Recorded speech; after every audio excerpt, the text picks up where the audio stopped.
Delighted to join everyone today to talk about telecom threat intelligence sharing and the road to propagation, by which subtitle I mean to prompt the question in people's minds, are we actually on it? And I'm going to outline an argument that calls for greater threat intelligence sharing in mobile telecoms are imperative today, but they're also premature. And I'll seek to illustrate why the pursuit of capability development must be prioritized, not only as the quickest pathway to optimized threat intelligence sharing, but as the critical imperative to actually enable it in the first place. Because as I will highlight, there was a systemic deficit, collectively speaking, of the capacity to detect threats in mobile signaling here, specifically for the context of this presentation, which is, of course, necessary precursor to threat sharing to begin with. So in doing so, I seek to build on discourse at last year's Telecom Threat Intelligence Summit, which spoke to organizational barriers to threat intelligence sharing. And to put my presentation just to touch off an important point, we just heard from a previous speaker on the challenge of cost and implementation. That's absolutely acknowledged. So the context of my presentation is the overall state of play in terms of intelligence production is not where it needs to be for that benefit to actually even be realized, even if we had an ideal state of intelligence sharing, which Patrick actually paraphrased in his introduction. There's only so far you can get with intelligence sharing if the capacity of the system and the system actors is inadequate in terms of being aligned with the actual environment. So more specifically, I will be speaking about why system level barriers to intelligence production precede organizational barriers to sharing, and how a vicious circle that is a two-speed telecom security ecosystem today inhibits the production of mobile telecoms threat intelligence in the first place. I'll talk about why systemic deficits in signaling intelligence increasingly also implicate cyber threat intelligence production more broadly. And I'll talk about the critical role in this respect of qualitative thresholds to enable incident reporting and other associated aspects of that. And finally, I'll talk about how breaking this cycle means bolstering capability. And that's our best way to ensure that we are indeed on the path to propagation. And that this will be, to borrow and embellish the metaphor used by our previous speaker, the tide that will raise all boats, or this is how we actually raise the tide in respect of mobile telecoms intelligence. The problem of threat intelligence sharing is, of course, not unique to mobile telecoms industry. As you see from this quote from the European Central Bank, now almost 10 years ago, in which it states that the industry has talked for years about intelligence sharing, the need for it, but few and insufficient initiatives have been taken in that direction.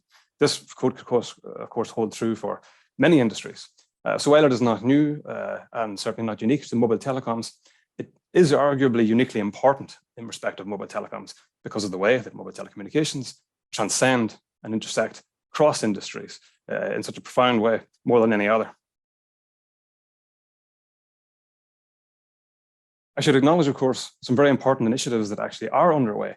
And indeed, globally, there are myriad information sharing groups, communities, and frameworks. And what I've highlighted on the screen are two, of course, of overarching importance and no doubt familiar to everyone on the call here today, the GSMA's ISAC group. And I've also highlighted the MISP threat sharing platform, which is notable for its evolution actually in recent years as well, from a platform initially focused on malware information to cyber threats more broadly, including, of course, among other things, an SS7 attack schema.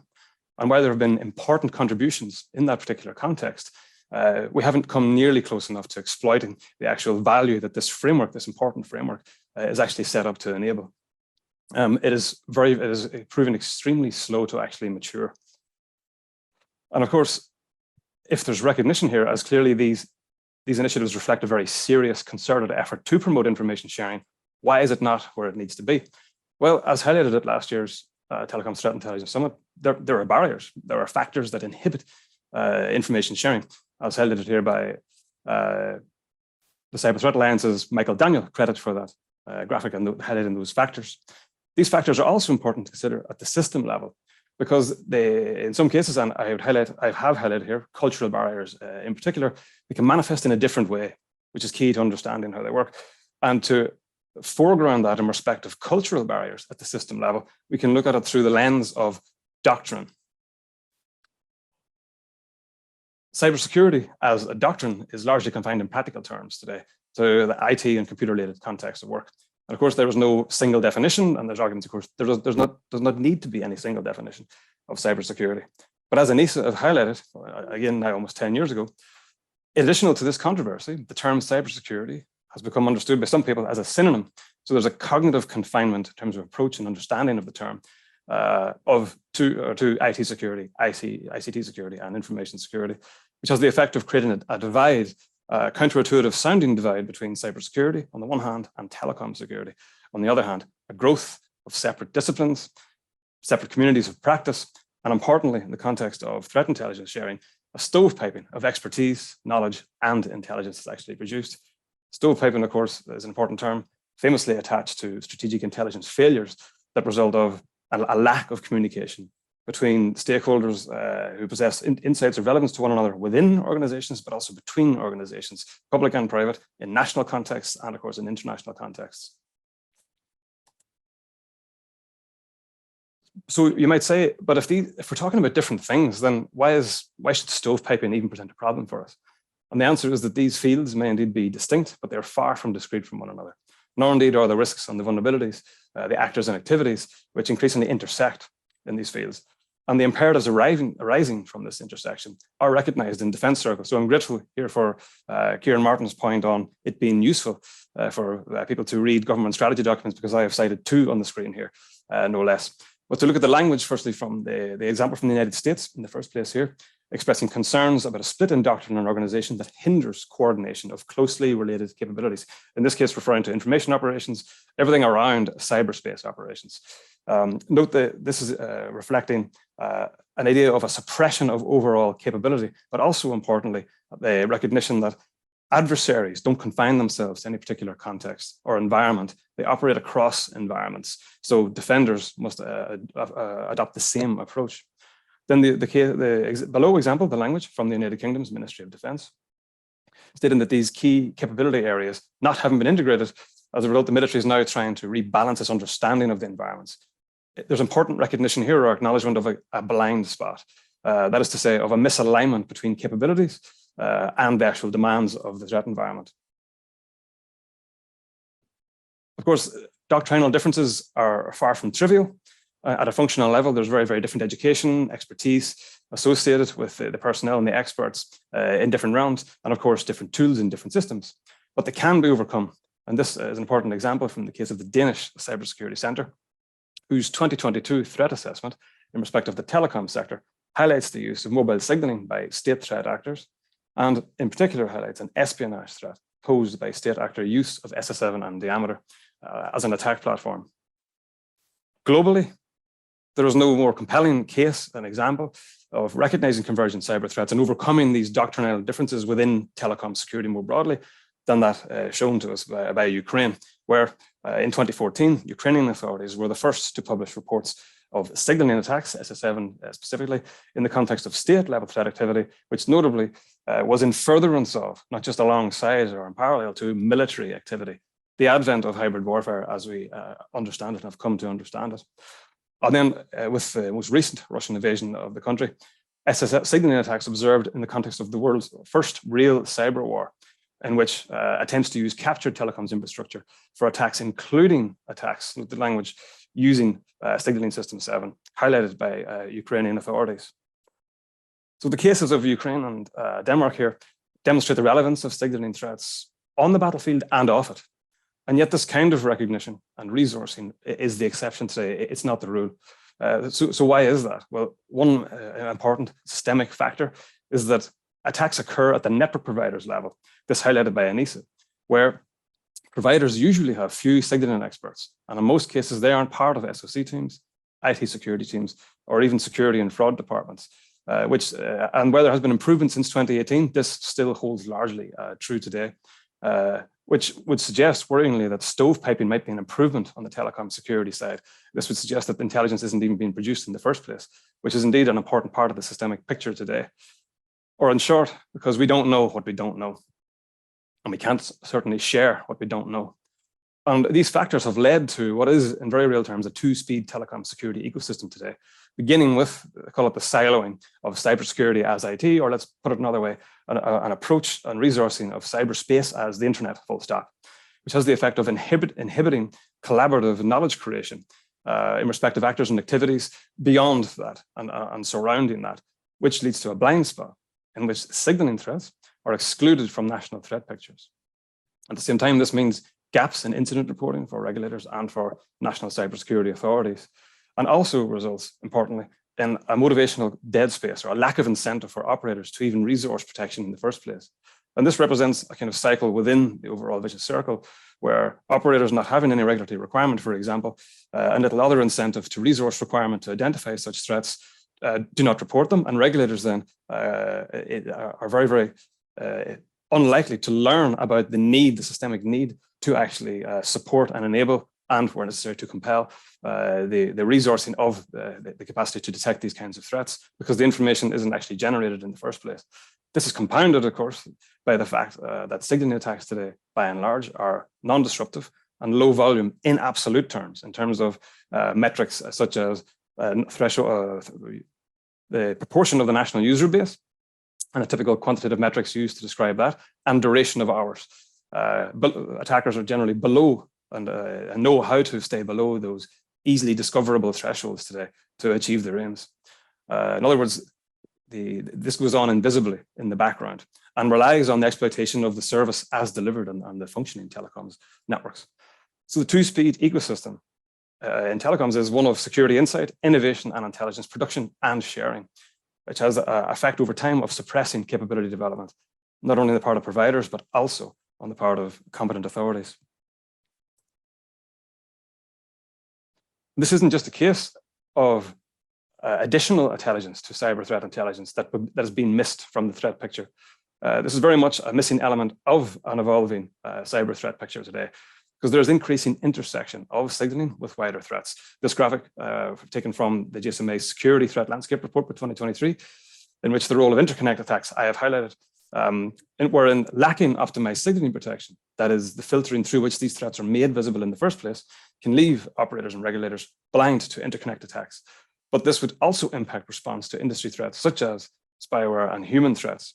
There are others you will see and will be very readily recognizable as being implicated here as well. What I've highlighted here and with the dotted lines and boxes are those which would be less readily or intuitively identified as being downstream from a blind spot in relation to interconnect or signaling interconnect attacks. And the relevance of signaling security to spyware threats is highlighted in the GSMA Security Landscape Report, where it states that for network operators, close attention to SS7 signaling traffic, including the deployment and correct configuration, no word is superfluous or frivolous here, of signaling firewalls is crucial. This in the section on spyware. And I would also note that there are 6 cited examples of spyware attacks from 2022, which the GSMA highlight in this section of the report. And in 3 of those, there is a significant signaling related component to the threat activity, highlighting that intersection that I'm talking about. A key current systemic blind spot, and perhaps another counterintuitive element that is relevant today, pertains to SMS home routing. SMS home routing, of course, has long been recognized as an essential security measure, and there's been widespread adoption of measures worldwide, as shown by this chart taken from Enea from 2018, where the bar on the left shows close to 90% adoption. Doubtless that's actually higher today. However, misconfiguration issues, policy weaknesses still occur, but more importantly, bypass vulnerability abounds today, as do efforts by attackers to discover and exploit vulnerabilities associated with SMS home routing. And the risks posed by unauthorized intrusions that are enabled by exploitation of vulnerabilities associated with SMS home routing range from, of course, messaging abuse on the one end to surveillance, up to and including spyware and malware deployment, as just referenced in respect of the GSMA Threat Landscape Report. In other words, this is a threat and vulnerability that has everything to do with SMS delivery and nothing to do with SMS delivery, and an area of exploitation by attackers. So how big can such a blind spot actually be? Well, the answer is global. So this is a real world example of global network reconnaissance that was enabled by the exploitation of an SMS home routing related vulnerability, and by an actor, one threat actor in one 24-hour period with signaling attack capabilities. This kind of activity is not unique, nor is the threat actor in their exploitation of it. Target regions as shown, up to 90% in this instance of telcos worldwide targeted, multiple per country, of course, as that would suggest. Note that while this is clearly mass, it is far from indiscriminate. It's important to highlight that. And the varying volumes of target subscribers And even whether there was incorporation of evasive elements or not from network to network and case to case by the attacker. Note the thresholds in this particular instance. In every case, less than 1% of the user base per telco. So this would not be captured. This would not be reported by a quantitative focused regulatory technical incident reporting framework that was based on that, in which that was the lowest threshold for significant impact and the only measure for significant impact. For attackers, however, the value is manifold. At one and the same time, they gain confirmation, of course, of access, intelligence on the protection levels in the networks that they're able to exfiltrate data from, and more importantly, and more specifically, intelligence on the bypass vulnerabilities of the particular network that returns the data to them. And of course, by the same token, newly exploitable target data, in this case, IMSIs of real subscribers at that time, valid per operator, per country. The vulnerabilities exploited, note, it's not a single discrete technical vulnerability or issue. It's actually an exploitation of a systemic combination of weaknesses that threat actors have discovered, which is in the first place, the non-implementation of GSMA recommendations surrounding signaling protection and protection going beyond that, which caters to bypass techniques and efforts, and weak SMS home routing policies. And as a result, the non-alignment of SMS home routing and SS7 firewalling, which is perhaps a counterintuitive point, because these two elements of protection would not historically have been paired as prerequisite to network security. Attackers, however, have found ways to exploit vulnerabilities in these respects, SMS home routing and signaling protection, that make this an imperative and a systemic gap.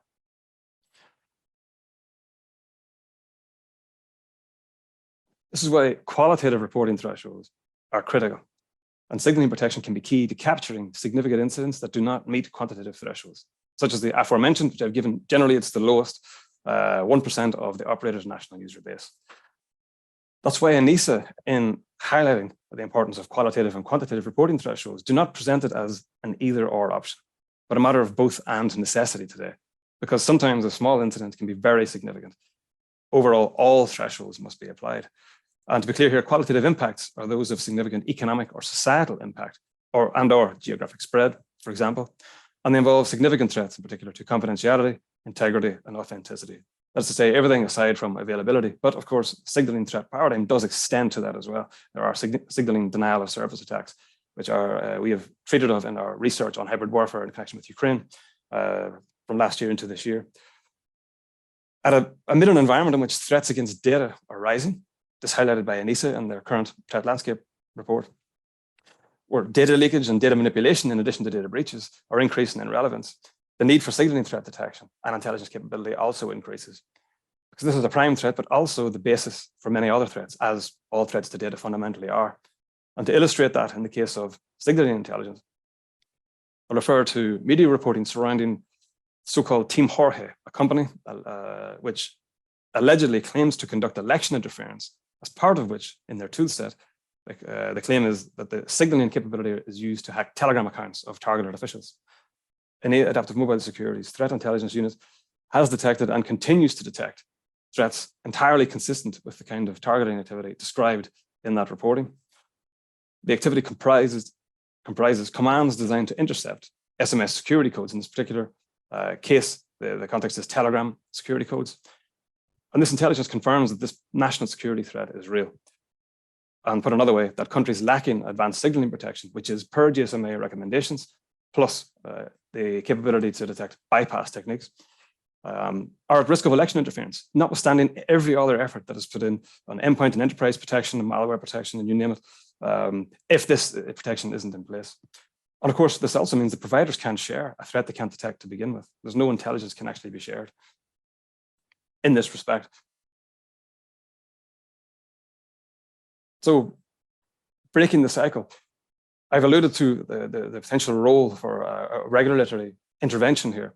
And this is actually highlighted by the ITU in their very, very new, just newly released Global Digital Regulatory Outlook report. Now, to be clear, the points made by the ITU are not in the context of promoting threat intelligence sharing, but actually about the benefits herein with regard to digital transformation more broadly, where they state that if connectivity is the economic cornerstone of society, then cybersecurity is the keystone of digital transformation.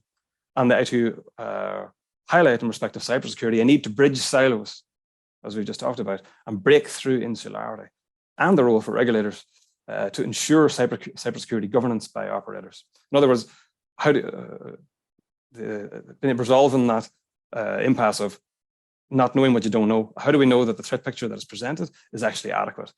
Do we have measurable assurance of the level of risk and exposure to unauthorized intrusions, data exfiltration, and data leakage associated with signaling vulnerabilities? And there's also recognition at a political level globally, but in this instance, I'm highlighting in the EU context, European Parliament context, because it's very current. In this case, the PEGA Committee of Inquiry into Pegasus and equivalent surveillance spyware, who also emphasize in their findings the role of national regulatory authorities. In short, the Committee of Inquiry's work went from, they arrived at a recognition that the problem is not just mobile spyware, the problem is one of mobile spying more broadly, because attackers don't confine themselves to any particular tool, as I've spoken to. So the initial draft report from PEGA highlighted the role of telcos in this context, but the final report had broadened scope of recommendations significantly to emphasize signaling-enabled surveillance and unauthorized intrusions, the role of national regulatory authorities, particularly with regard to ensuring there is adequate threat detection, by way of actually assuring that there is resilience in the first place. And some of the language in those new provisions adopted by PEGA in their final report or draft report are on the screen there. Notably, calls on member states to ensure that competent national authorities evaluate telecom providers' level of resilience to unauthorized intrusions.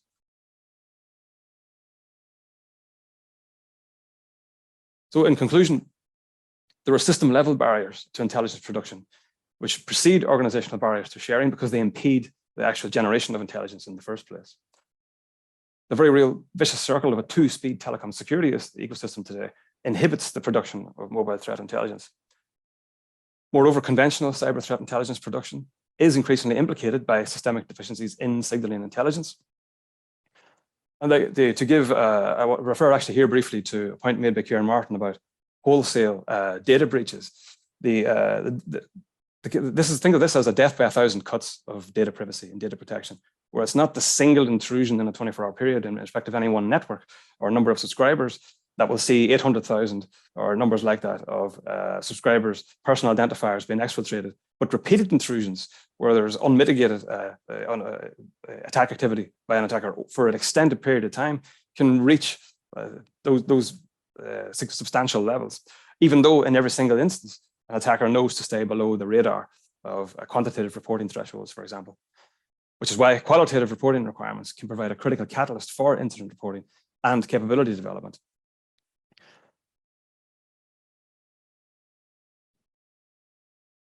And finally, my final point is that since the capacity to produce intelligence actually predetermines our sharing potential, the road to propagation must actually be paved with signaling protection, which is to say, paved with capability.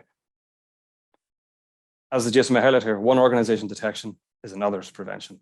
So detection comes first. Thank you all for your attention. I think we might have 1 minute plus for questions. Terrific, Rowland. Brilliant presentation and brilliant timing. Thank you. I'm just going to ask you to go back. Would you mind going back to your vicious circle? I think you're controlling your own slides there, are you not? Yes, I do. You want to just drop back to your vicious circle? Because I just want to share my perception with you. It'd be interesting to know if others have the same view.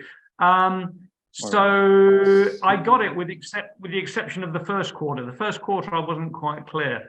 There we go, right there. So once we get to the second box on the right, the signaling threats all the way around, I get it.